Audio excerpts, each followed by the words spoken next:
Magandang gabi po sa ating lahat. Inaanyayahan po kayong mga sumusubaybay po kay Forex Man, at may bago po tayo ngayong kasama na kapwa natin Pilipino na nasa USA, si Brother Henry Tadena, otherwise known as Tans Daily.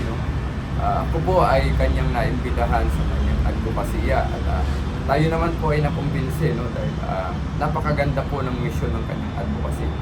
Ito po yung fixing a home by fixing a man. So, kung isipin natin, ano ba itong fixing a home by fixing a man? Ito po ay naglalayon po na ang mga pamilya natin ay patatagin. Inihahanda po natin yung mga lalaki na susuong pa lang sa pagbubuhay pamilya.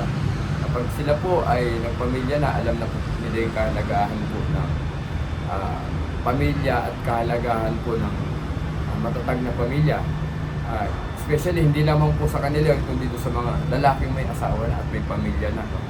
So naniniwala po kami ng Brother Henry Tadena na kung gusto natin ng matatag na bansa, kailangan po natin ng matatag na pamilya.